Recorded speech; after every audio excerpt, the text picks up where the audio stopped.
Monsieur le préfet, monsieur le conseiller municipal, madame la conseillère régionale déléguée, madame la vice-présidente du conseil général de l'Isère, monsieur le consul général,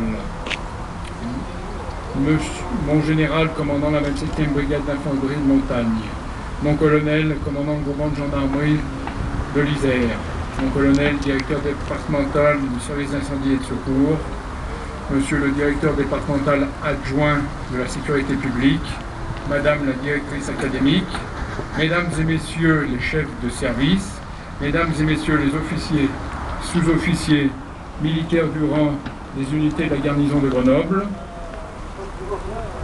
mesdames et messieurs, le 10 mai 1940, la guerre se porte à nos frontières. Malgré d'héroïques combats comme la bataille de Narvik, la résistance des cadets de Saumur ou la bataille de Voreppe, la France capitulait devant l'ennemi nazi. La France déposait les armes et remettait son destin entre les mains d'un vieux maréchal, vétéran de la Première Guerre mondiale, Philippe Pétain. La bataille de France est perdue.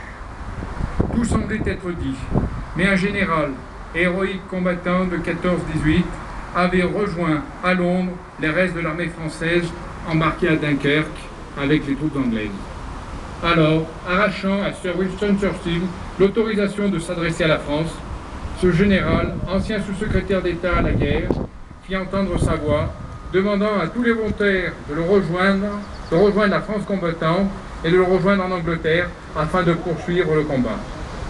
Quoi qu'il arrive, la flamme de la résistance française ne doit pas s'éteindre et ne s'éteindra pas.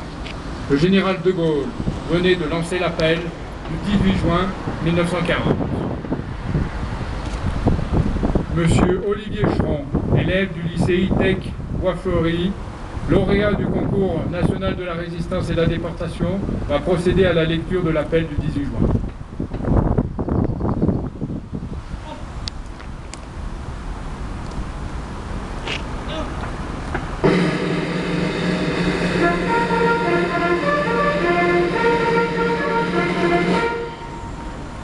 Les chefs qui, depuis de nombreuses années, sont à la tête des armées françaises, ont formé un gouvernement.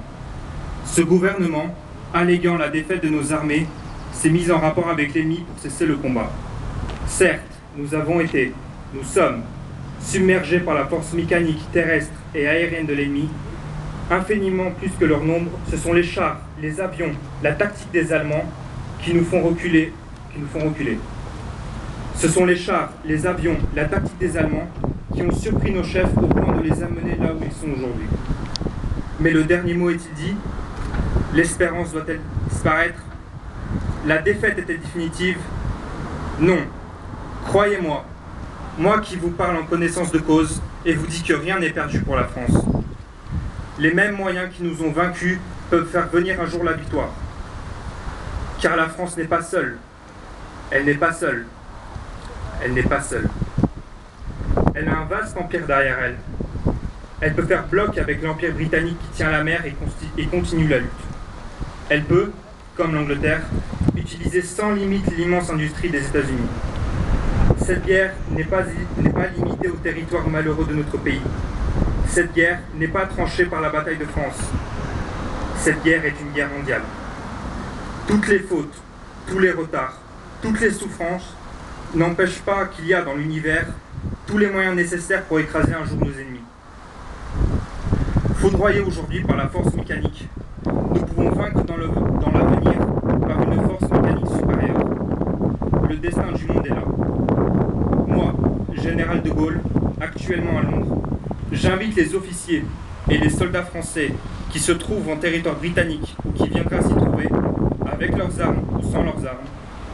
J'invite les ingénieurs et les ouvriers spécialistes des industries d'armement qui se trouvent en territoire britannique ou qui viendraient à s'y trouver, à se mettre en rapport avec moi. Quoi qu'il arrive, la flamme de la résistance française ne doit pas s'éteindre et ne s'éteindra pas.